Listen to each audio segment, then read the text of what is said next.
Le débat africain, Alain Foucault.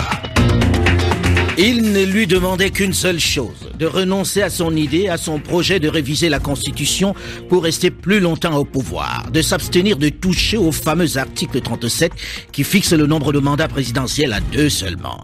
Devant son obstination, le peuple burkinabé, société civile et opposition, jeunes, vieux et enfants, s'est mis en colère et en moins de 48 heures a renversé et chassé Blaise Compaoré, à qui il restait encore une année de mandat.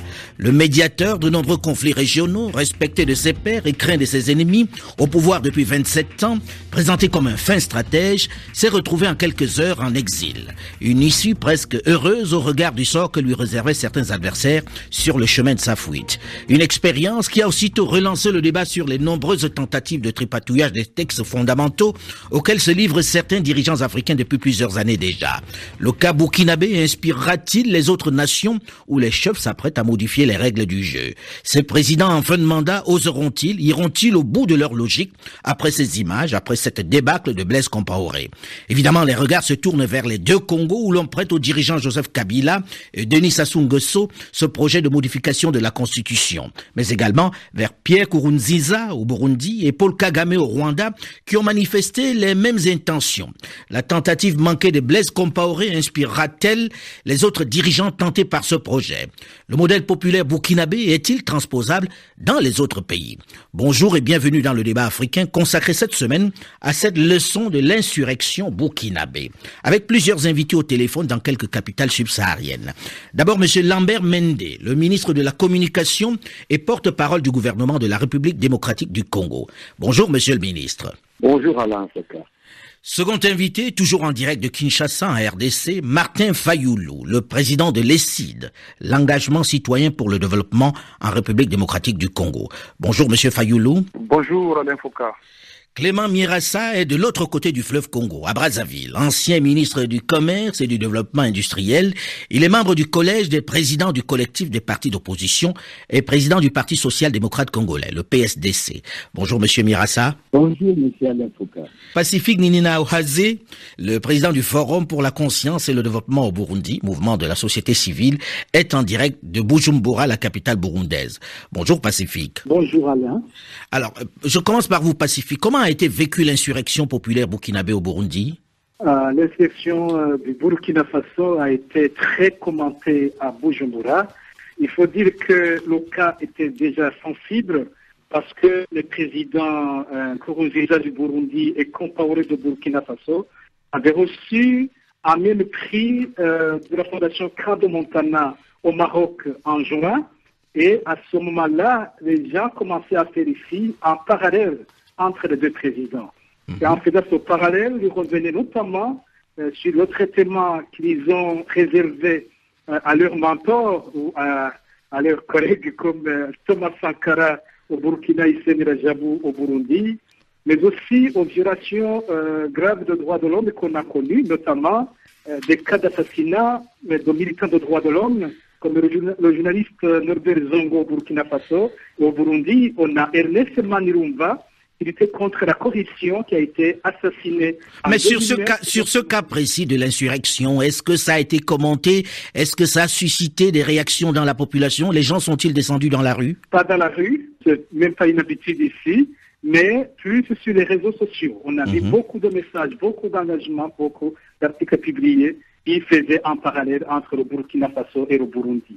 Et là, on trouvait d'abord le même projet de révision de la Constitution pour faciliter ce troisième mandat donné au Burkina comme au Burundi, mais aussi presque le même échec au Parlement. Au Burundi, comme vous savez, le Parlement a rejeté... avait rejeté le projet du président Nkurunziza. Monsieur Martin Fayoulou, ça a été vécu comment là-bas à RDC, ce fameux 30 et 31 octobre? Ici, oui, en RDC, ça a été bien vécu. Les gens ont félicité les peuples burkinabés. Et surtout nous sommes dans la même situation. Il y avait des liesses populaires dans des, comme on dit ici, dans des ngandas, c'est-à-dire des bars, des bistrots. Les gens ont commenté. Moi-même, j'étais en travail en commission économique et financière de l'Assemblée nationale. Les députés ont commenté, et même ceux qu'on appelle des kabylistes, et je disais, mais écoutez, nous avons dit à ce monsieur d'arrêter, et voilà là où ça peut nous amener. Donc, ça Vous voulez dire que des proches du président Kabila ont dit qu'ils avaient proposé au président de renoncer à son projet? Ah oui, ils le disent. Même j'ai vu certains entre eux qui disaient, mais écoutez, vous me demandez à chaque fois de passer et de crier au changement de la Constitution. Vous voyez ce qui vient de se passer au Burkina. Moi, j'habite tel quartier, et je ne veux pas que demain je sois lynché. Donc ça a été largement commenté dans les journaux, la presse privée, mais pas dans la presse officielle, donc la RTNC. Monsieur le ministre, lorsqu'il dit ceci, vous avez vécu cela, vous qui êtes un proche de Kabila et porte-parole du gouvernement? Je ne sais pas très bien de quelle réalité M. Martin Fayulu parle. Nous vivons tous ici à Kinshasa. Nous avons vécu ces événements avec l'intérêt que nous portons, bien sûr, à tous les événements qui se déroulent en Afrique, exactement comme on a vécu la chute du président centrafricain, qui est beaucoup plus proche de nous, et où nous avons même envoyé des soldats, mais dire qu'il y avait des liesses, dire que la situation est la même en Centrafrique, au Burkina Faso qu'en République démocratique du Congo, dire que des gens ont dit, nous avons dit à ce monsieur d'abandonner ce projet. Mais de quel projet M. Fayulu parle? Quand est-ce que le président Kabila a annoncé un projet de pouvoir briguer un troisième mandat? Je ne suis pas au courant. Je sais qu'il y a un débat entre les parlementaires, il y a un débat entre les forces politiques, c'est la liberté des Congolais de parler, mais affirmer que le président Kabila a un jour annoncé un projet de briguer un troisième mandat, a initié un tel projet au niveau des institutions qu'il contrôle, c'est de la pure fantaisie. C'est un mensonge. Jusqu'au moment où nous parlons, aucun projet n'a été annoncé par le président dans ce sens-là. Donc il n'y a aucune similarité possible entre ce qui s'est passé dans des pays où des présidents ont agi en passant par des institutions qu'ils contrôlent et la RDC, il s'agit d'un débat citoyen, mais où le président ni aucune institution n'a pris position.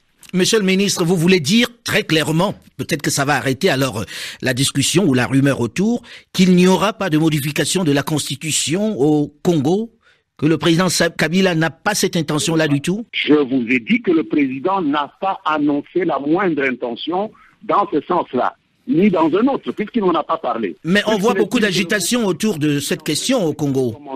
Il a encore 2 ans. Personne n'a le pouvoir de l'obliger à dire des choses dont il n'a pas envie de parler.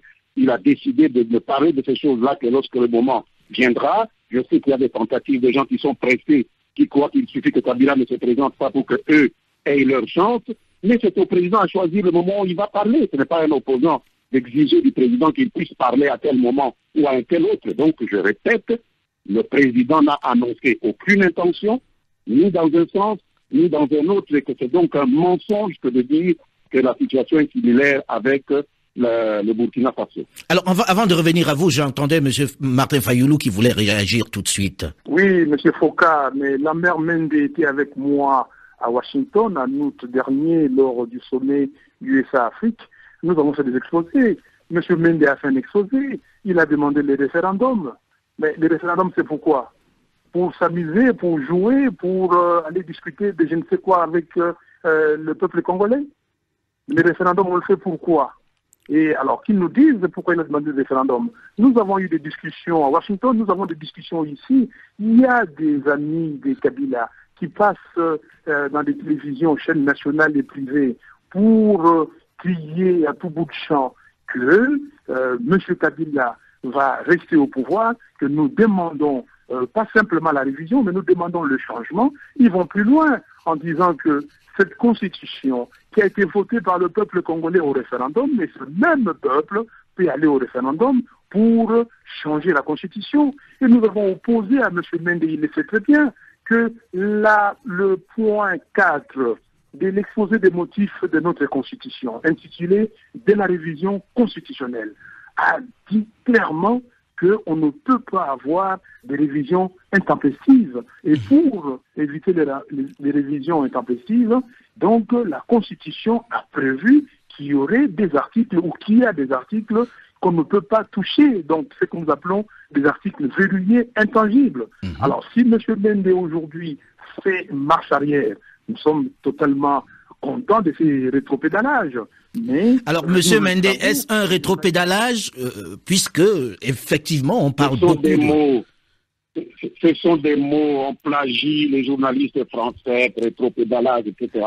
Lorsque nous sommes allés à Washington, M. Fayulu et moi, nous ne nous sommes pas trouvés engagés dans un débat avec le président Kabila. C'était entre nous. Et si moi j'ai parlé d'une révision constitutionnelle, j'ai parlé de la révision constitutionnelle introduite par le gouvernement au Parlement. M. Fayulu est parlementaire, il le sait très bien, qu'il y a une révision que nous avons demandée aux parlementaires concernant l'élection des députés provinciaux. Cela n'est pas interdit. Il faut éviter la confusion des genres. Nous parlons d'une initiative que le gouvernement a prise, pas le président Kabila. Lui a le droit de prendre des initiatives, mais ça concerne l'élection des députés provinciaux pour des raisons budgétaires. Est-ce que l'objectif n'est pas celui des présidentielles, M. Mende? C'est de la confusion.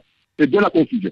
Est-ce que l'objectif n'est pas cet article 220 sur le nombre des mandats? Est-ce qu'à terme, ce ne sera pas... Monsieur Foucault, je ne vous comprends pas. Nous introduisons une demande de révision constitutionnelle pour un article 197, et vous me dites que l'objectif, c'est l'article 220. De quoi parlons-nous? Je vous cite même l'article. Je vous cite l'objet de l'article. L'élection des députés provinciaux pour éviter d'avoir des élections budgétivores. Et vous me dites, est-ce que l'objectif, ce n'est pas l'article 220? Mais de quoi parlons-nous? Alors, on va revenir à vous tout de suite, M. Lambert Mende, puisque j'entends M. Fayulu qui a envie de réagir. Mais avant, on va du côté de Brazzaville, où là-bas aussi, on prête au président Sassou Nguesso l'intention de modifier la Constitution. Déjà, comment a été vécue cette journée du 31 octobre burkinabé à Brazzaville, M. Mirassa? Bon, je dois vous dire que les Congolais se sont réjouis de ce qui s'est passé de Burkina Faso. Et ils en félicitent le peuple burkinabé, particulièrement la jeunesse, parce que vous savez qu'au Congo, l'initiative est pratiquement la même, c'est-à-dire que le pouvoir envisage de changer la Constitution pour faire obtenir un troisième mandat au président Sassou. Ce n'est pas constitutionnel parce que la Constitution ne le prévoit pas. Il y a un triple verrouillage qui ne permet pas au président Sassou d'être candidat en 2016. Il y a l'article 57 qui limite les mandats à 2, dans la présidentielle à 2. Il y a l'article 58 qui fixe l'âge maximum à 70 ans. Et il y a l'article 185 qui ne permet pas la révision de la Constitution en ce qui concerne le nombre de mandats. Mais le pouvoir a introduit un folklore, a instrumentalisé des personnalités du pouvoir, a instrumentalisé, manipulé les sages sous le prétexte qu'il fallait qu'on change la Constitution pour que le président Sassou ait un troisième mandat. Et c'est un peu similaire à ce qui s'est fait au Burkina, puisque le président Blaise Compaoré se prévalait d'une pétition soutenue par 50 000 signatures. En réalité, il n'en est rien. Et au Congo, nous avons suivi avec beaucoup d'intérêt le débat qui a éclairé beaucoup de choses. Et je pense que le président Sassou devrait tirer les leçons de ce qui s'est passé là-bas. Et à notre avis, il ne devrait pas suivre. Est-ce que c'est... qui a été adressé. Est-ce que l'opposition a été inspirée par ce qui s'est passé au Burkina? Avez-vous l'impression que ça vous a soudé, que vous avez une stratégie maintenant si cette modification arrivait? Le débat au Congo a commencé avant les événements du Burkina.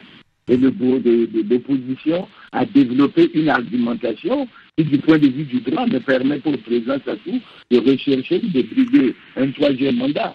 Ce qui s'est passé, puisque je ne vous cacherai pas, que les médias congolais, les médias d'État n'ont transmis aucun élément de ce qui s'est passé au Burkina, mais les Congolais, dans leur ensemble, ont suivi à travers RFI, à travers France 24, à travers Africa 24, et ça les a éclairés sur beaucoup de choses. Vous voulez dire que la radio et la télévision congolaise n'ont pas diffusé les événements au Burkina du 31 octobre, la chute de Blaise Compaoré? Aucune image n'est passée sur... pour vous dire à quel point il y a eu la nervosité dans les milieux du pouvoir, l'anxiété, l'inquiétude, avec tout ce qui les rabâchait en disant que le Burkina, ce n'est pas le Congo, mais en réalité, le cas du Congo est encore plus difficile, puisque changer la Constitution, en fait, c'est inconstitutionnel, et ensuite, changer la Constitution reviendrait à mettre toutes les institutions à plat, y compris la présidence de la République, ici, au moment où nous sommes à près de 600 jours de la tenue du premier tour de l'élection présidentielle de 2017. Malheureusement, on a essayé d'inviter dans ce magazine une personnalité du gouvernement congolais, mais l'invitation a été déclinée. Est-ce que du côté congolais RDC, on a diffusé les images de ce qui se passait à Ouagadougou? Monsieur Fayoulou? Oui, non, on n'a pas diffusé les images sur la télévision nationale. Mais nous avons vu, comme dit les collègues congolais d'en face, nous avons vu sur TV5 Monde, sur France 24 et sur les télévisions privées, parce que nous avons des télévisions privées ici. Mais les médias, ou en tout cas moi je paye les impôts et donc je finance, donc ces médias n'ont pas diffusé. Donc, mais je suis on va poser tout simplement la question au ministre de la Communication, Monsieur Lambert Mende. Est-ce qu'il y a eu un blocage de ces images? Est-ce qu'il y a eu une censure de ces images? D'après ce que dit Monsieur Fayoulou, c'était le cas sur les médias publics. Ce que M. Fayoulou dit n'est pas du tout vrai. Je me souviens même d'une de ses déclarations il y a à peine quelques semaines, lorsqu'il disait qu'il ne perdait pas son temps à regarder la RTNC. Je suis très curieux d'apprendre maintenant qu'il regarde la RTNC. La RTNC a bien diffusé les informations de ce qui se passait à Ouagadougou. Je ne vois pas pourquoi il n'aurait pas diffusé. C'était une information en prime africaine. Mais que certains n'ont pas diffusé, puisqu'on nous dit en face à Brazzaville, on n'a pas diffusé. Je ne sais pas, est-ce que ça a été diffusé à Bujumbura, Pacifique? Oui, la télévision nationale a fait passer les images de ce qui s'est passé au Burkina, mais c'est plutôt la réaction des autorités qui est plutôt intéressante. Les autorités du Burundi qui ont été sollicitées par plusieurs médias à s'exprimer sur l'événement ont presque carrément refusé. Et quand ils s'expriment, ils disent à peine le Burundi n'est pas le Burkina. Et là, on essaie de chercher ce qu'ils veulent dire par là. Est-ce que ça veut dire au Burundi, on peut faire ce que c'était Compaoré et que les Burundais applaudiraient un tel comportement? On n'a jamais expliqué ce que cela signifie, mais ils ont chaque fois cette formule, le Burundi n'est pas le Burkina. Alors, est-ce que ça veut dire que c'est transposable dans d'autres pays, puisqu'il y a eu quand même pas mal d'autres changements de constitution dans certaines autres nations et ça n'a pas suscité le même effet? Avez-vous le sentiment que le cas burkinabé va désormais inspirer le public africain? On sent cette exaspération. On sent cette exaspération dans la population, pas mal de gens, même au sein du parti au pouvoir, on sent qu'il y a des membres qui sont gênés. Ils sont gênés par ce projet plutôt ce projet de troisième mandat.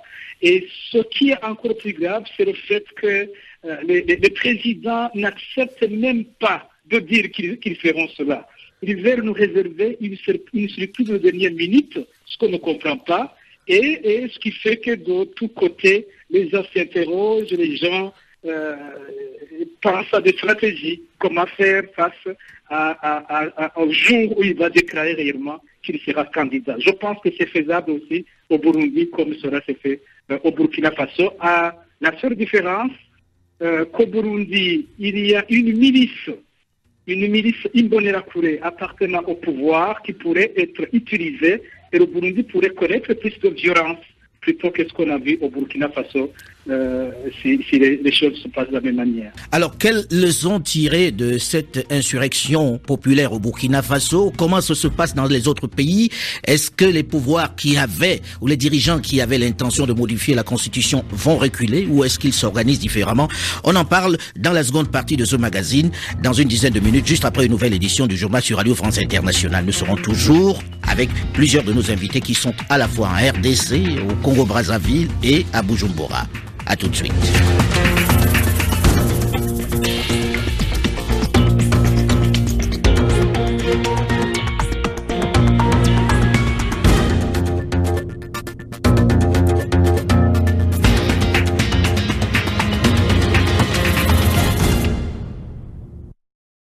Le concours RTL Trace Music Star. Le débat africain. Alain Foucault. Quelles leçons tirées de l'insurrection burkinabé qui a abouti à la chute de Blaise Compaoré en ce mois de novembre? Bonjour et bienvenue dans la seconde partie du débat africain consacré ce dimanche à cette question qui visiblement a inspiré quelques populations au sud du Sahara. Plusieurs invités au téléphone. D'abord monsieur Lambert Mende, le ministre de la Communication et porte-parole du gouvernement de la République démocratique du Congo. Ensuite, second invité, toujours en direct de Kinshasa, en République démocratique du Congo, Martin Fayulu, le président de l'ESID. Clément Mirassa est de l'autre côté du fleuve Congo, à Brazzaville. Ancien ministre du Commerce et du Développement industriel, il est membre du collège des présidents du collectif des partis d'opposition et président du Parti social-démocrate congolais, le PSDC.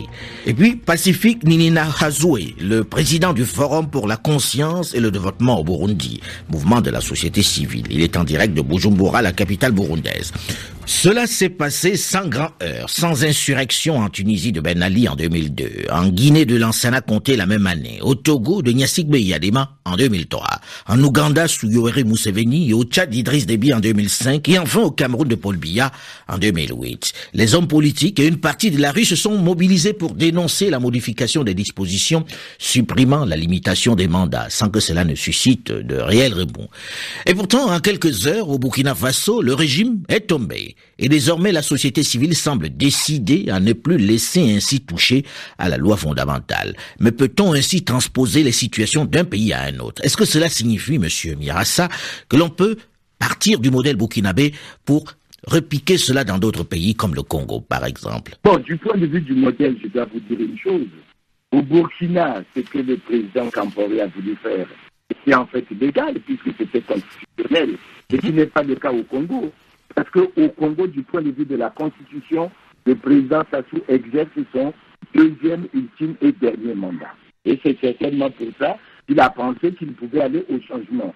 Mais le changement n'est pas possible parce que le changement reviendrait à la mise à plat de toutes les institutions de la République, y compris la présidence de la République. Nous, ce que nous suggérons, que le président Sassou en tire toutes les leçons et qu'il respecte les lois et règlements de la République, la Constitution et la Charte africaine de la démocratie, des élections de la gouvernance. Parce que vous savez que dans cette charte, qui a été adoptée d'ailleurs lorsqu'il était président de l'Union africaine, il y a l'article 23 qui interdit toute modification ou toute révision de la Constitution qui porte atteinte à l'alternance démocratique. Est-ce qu'il ne faut pas aller vers ce référendum-là pour que le peuple se prononce sur ce nom, monsieur Mirassa? De quel référendum parlez-vous, monsieur Alain Foucault? À partir du moment où le président Denis Sassou Nguesso a été élu sur la Constitution du 20 janvier 2002, il a prêté le serment de la respecter et de la défendre. Il est général d'armée, il est médiateur, il est lié par l'engagement qu'il a pris. Et ce qu'il envisage de faire est inconstitutionnel. Non seulement c'est inconstitutionnel au plan du Congo, mais c'est une violation de la charte africaine, ce qui est inacceptable. Mais écoutez, quand vous avez suivi ce qui s'est passé au Burkina, qu'est-ce qu'on a dit? 27 ans pour Blaise Compaoré, c'est trop. Au Congo, Denis Sassou Nguesso en a déjà 30. En 2016, il en aura 32. Les Congolais disent que c'est trop. Et les dernières élections locales ont donné la preuve du rejet de cette vision. Est-ce qu'aujourd'hui les partis d'opposition sont d'accord là-dessus et est-ce qu'elles s'organisent pour empêcher cette modification de la Constitution? Nous nous organisons. Ce que je peux vous faire, M. Alain Foucault, le parti au pouvoir avec la majorité présidentielle avait déjà commandé une réflexion au mois qui a été déposé le 30 avril 2014. Mais le parti au pouvoir a choisi le 7 novembre pour donner sa position. Mais quand ils se sont retrouvés, ils ont encore redemandé une autre commission de réflexion. Ça veut dire quoi? Ça veut dire que même dans le parti pouvoir, il y a des voix qui ont commencé à se lever, qui ne sont pas d'accord avec le procès des changements de constitution. Alors c'est ce que disait à l'instant Martin Fayulu, mais certains posent la question de savoir est-ce qu'une constitution n'est finalement pas modifiable? Est-ce que le prince n'a pas le droit de proposer de toucher à des articles de la constitution, même s'il s'agit du nombre des mandats, monsieur Martin Fayulu? Oui, on peut toucher à la Constitution, mais notre Constitution dit ceci. Pour préserver les principes démocratiques contenus dans la présente Constitution, contre les aléas de la vie politique et les révisions intempestives, les dispositions relatives à la forme républicaine de l'État, au principe du suffrage universel, à la forme représentative du gouvernement, au nombre et à la durée des mandats. Donc, ces dispositions ne peuvent en aucun cas être touchées. C'est ça que dit la Constitution. Si c'est ce qu'on a verrouillé. À ce niveau-là, vous ne touchez pas ce qu'on a verrouillé, on ne peut pas le toucher. Nous disons, M. Kabila, nous lui demandons deux choses. La première, c'est quoi? C'est qu'il le dise clairement aux Congolais qu'il ne sera pas candidat en 2016. Deuxièmement, nous lui demandons qu'il arrête avec toutes les initiatives tendant à éviter ou à contourner l'élection présidentielle de 2016. C'est très clair. On peut tout faire. On va nous faire danser ici parce qu'on dit que les Congolais aiment danser et tourner. Monsieur Mende me dit que je plagie les journalistes congolais, mais les Français, c'est le français. C'est la même langue que nous parlons tous. Alors, au moins, on parle lingala maintenant. Pour que j'utilise d'autres termes. Ou le Swahili. Les images, vous avez posé une question très claire. Ou le Swahili, ou le Chiluba, ou le Kikongo. Mais vous avez posé la question, est-ce que la télévision nationale a diffusé les images? Vous n'avez pas dit donner l'information. Je vous dis, il n'y a eu pas d'image. Donc moi, je comprends bien et je vous ai répondu clairement. Donc, les Congolais sont capables. Nous, cette affaire du Burkina a inspiré les Congolais.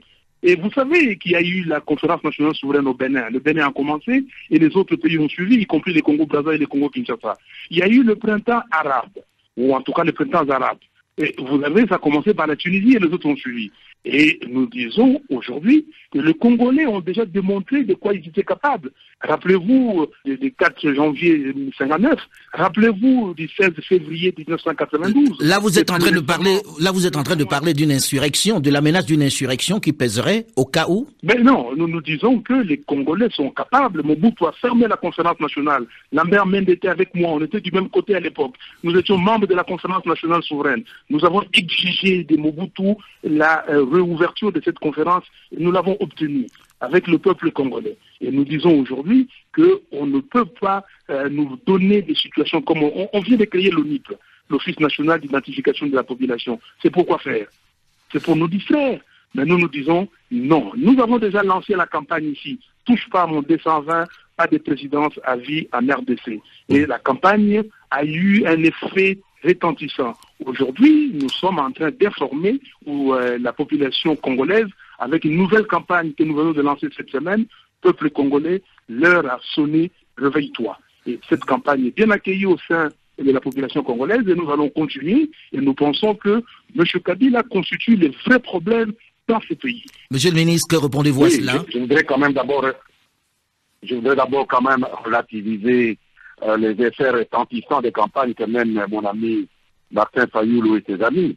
Ils ont organisé dernièrement 2 manifestations qu'on nous annonçait comme la fin du monde et nous n'avons pas vu plus de 2000 personnes dans cette ville qui en compte plus de 10 millions. Donc il faut quand même être un peu modeste. Hein. Nous voyons, de quoi chacun est capable. Donc parler, ce n'est pas faire. Deuxièmement, je note qu'il y a un procès d'intention que mon ami Martin est en train de faire au président Kabila.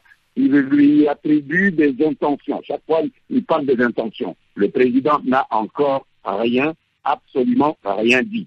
Troisièmement, l'article 220 n'a fait l'objet d'aucune initiative institutionnelle.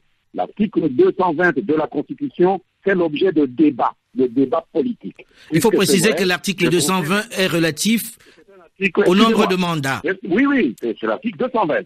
Il a cité le contenu. C'est pas seulement le nombre de mandats, c'est aussi la forme républicaine de l'État. Il en a bien parlé.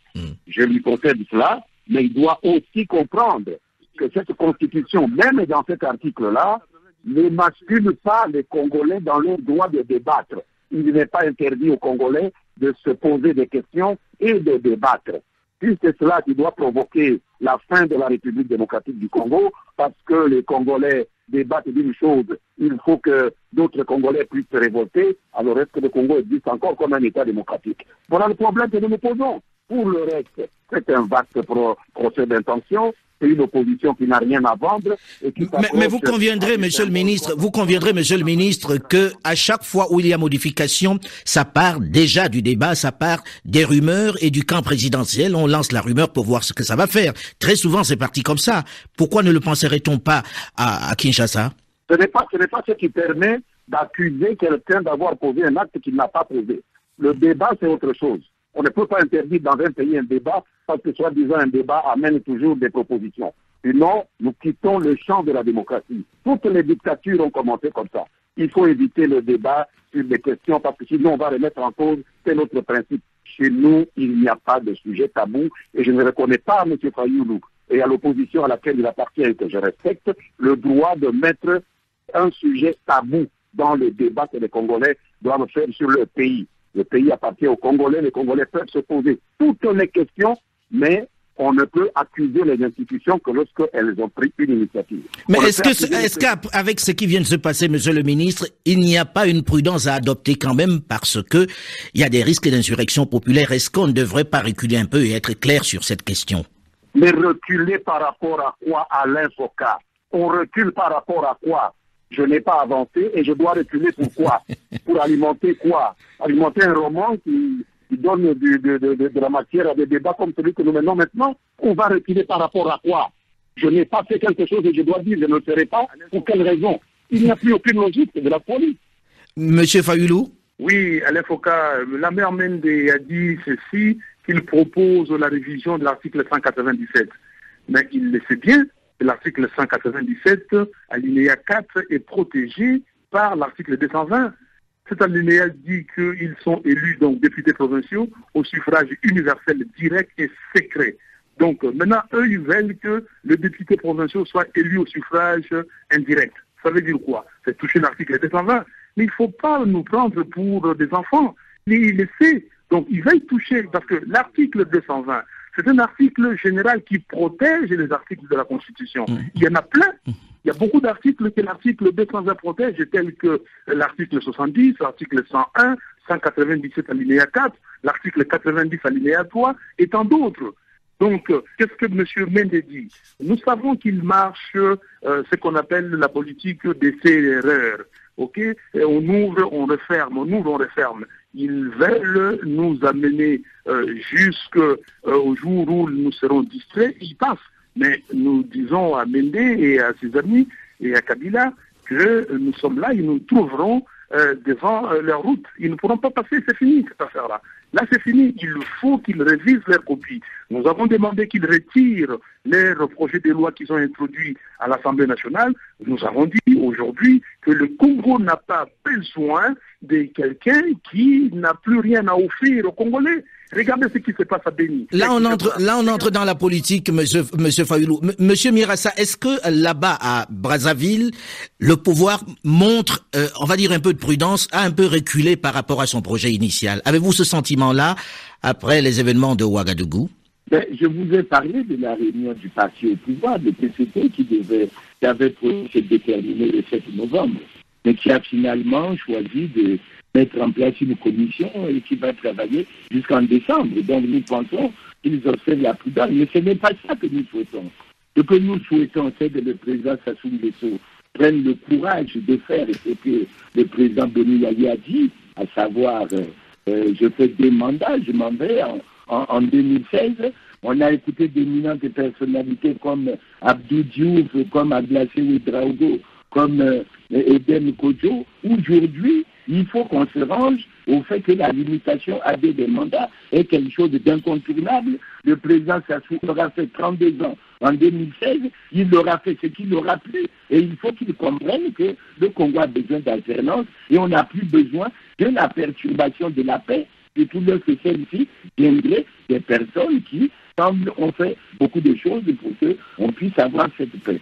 Donc, nous devons espérer, parce que vous savez que dans le cas du Congo d'ailleurs, ni le gouvernement, ni le Parlement ne s'est jamais prononcé sur cette question. Ils ont préféré instrumentaliser les populations. Oui, mais on a quand même entendu un membre important du parti au pouvoir et qui est à l'Assemblée nationale évoquer cette éventualité de prolongation du mandat, de changement de la Constitution. Mais ils n'ont jamais pu motiver, ils n'ont jamais pu donner la raison fondamentale. En fait, ils sont coincés maintenant, le président Sassou est coincé parce que la raison essentielle du changement de la Constitution était l'obtention du 3e mandat pour Denis Sassou Nguesso avec une volonté de monarchisation du pouvoir au Congo. Et ça, les Congolais ne l'acceptent pas. Et comme le président Sassou a mis en place, depuis qu'il est revenu au pouvoir, un dispositif de contrôle des élections, C'est pour ça qu'il parle de référendum, parce qu'il sait qu'avec les dispositifs qu'il a mis en place, c'est son candidat et il n'y a rien, mais dans tous les cas, sur le plan juridique, il n'y a pas de possibilité pour le président Fassou d'aller au changement de la Constitution. Pacifique, est-ce que vous sentez, on va dire, un petit recul là-bas à Bujumbura de la part du gouvernement depuis le 31 octobre dernier? On sent un certain gêne le fait déjà qu'ils ont refusé de commenter les événements du Burkina Faso. Mais côté intention réelle du président Nkurunziza, on ne sent rien qui aurait changé. Rien ne dit tout récemment le président de son parti a continué à utiliser les mêmes arguments que Nkurunziza utilise depuis le début de l'année. On ne sent rien réellement qui bouge, à part les bruits qui courent sur les dissensions qui pourraient avoir lieu au sein même du parti au pouvoir. Ici, je dois faire remarquer une chose. Le Burundi est dans une situation particulière. La constitution du Burundi est l'émanation de l'accord d'Arusha de 2000. Et cet accord est clair. Il est clair qu'aucun président du Burundi ne fera plus de 2 mandats. Mais dans la constitution, le président essaie de jouer la confusion sur 2 articles. L'article 96, qui dit que le président est élu au suffrage universel direct pour un mandat de 5 ans renouvelable une seule fois. Et l'article 302, qui dit que le premier président post-transition était élu par les 2 chambres du Parlement. Alors pour lui, il a encore le droit de faire un autre mandat parce qu'il a été élu une seule fois par le suffrage universel direct. Alors, tout le reste est en train de lui dire, mais l'exception du premier mandat portait seulement sur la modalité d'élection. C'est-à-dire, on lui fait comprendre qu'il peut considérer qu'il n'a fait qu'un seul mandat jusqu'à maintenant et qu'il peut être prochainement candidat. C'est en gros ce qui est en train de lui être conseillé. Alors, monsieur le ministre Mende, au-delà, on va oublier le fait que l'on dise à Kinshasa que le président Kabila veut être candidat pour un autre mandat, enfin veut modifier la Constitution. Pris individuellement en dehors de tout ça, quel regard vous jetez sur ce qui vient de se passer au Burkina? Quel jugement? Quelle leçon? La première chose que je peux dire, c'est qu'il n'est pas possible de transposer sur un autre pays des faits sociaux qu'on a observés dans un pays donné. Deuxièmement, il y a bien sûr des influences, parce que les gens ont des oreilles, ils ont des yeux pour voir, et ça peut impacter leur façon de raisonner. Mais je ne voudrais pas qu'on oublie que nous, en République démocratique du Congo, nous avons été en 1997 beaucoup plus loin que le Burkina. Nous avons fait partie, le président Mobutu qui vient de faire 32 ans. Mais c'est une rébellion partie d'ailleurs qui est venue renverser le président Mobutu. Absolument. C'est la révolution avec Kabila. Kabila que mon ami Masayoulou est en train d'appeler par tous les noms des petits oiseaux. C'est eux qui ont fait partie de Mobutu. Donc cet exemple, c'était le père. Certainement, si le Burkina peut influencer le reste de l'Afrique, cet exemple de 97 a influencé aussi les Burkinabés et d'autres. Donc, je pense que les faits sociaux ne peuvent pas être transposés en tant que tels. Chaque peuple a son histoire. Les Burkinabés ont écrit l'histoire du Burkina. Je doute fort, contrairement à ce que Martin semble croire, que les Burkinabés ont écrit l'histoire du Congo avec leur détermination qui a été magnifique. Mais ils peuvent influencer aussi. Il faut cesser de rêver. Je pense qu'il faut faire évoluer les choses au Congo conformément à ces rapports de force qui existent. J'ai dit à quel point M. Fayulu est incapable même de mettre 3000 personnes dans la rue à Kinshasa. Et lorsqu'il parle, on croit qu'il parle comme ceux qui ont mobilisé au Burkina Faso. C'est tout à fait différent. Les choses sont différentes. Et s'il y a un désordre ici au Congo, de la même manière qu'on avait observé au Burkina Faso, je pense que quiconque viendra au pouvoir devra mettre plus de 20 ou 30 ans pour ramener les choses dans la situation normale qui est celle du Burkina aujourd'hui. Le risque est beaucoup plus grand. On va finir là-dessus, monsieur le ministre. Merci à vous d'avoir accepté de participer à ce magazine. Le débat africain s'est terminé pour aujourd'hui. Delphine Michaud, Sophie Janet, Alain Foucault, nous vous donnons rendez-vous la semaine prochaine, même heure, même fréquence, pour un autre débat africain. Dans un instant, une nouvelle édition du journal sur Radio France Internationale. À très vite.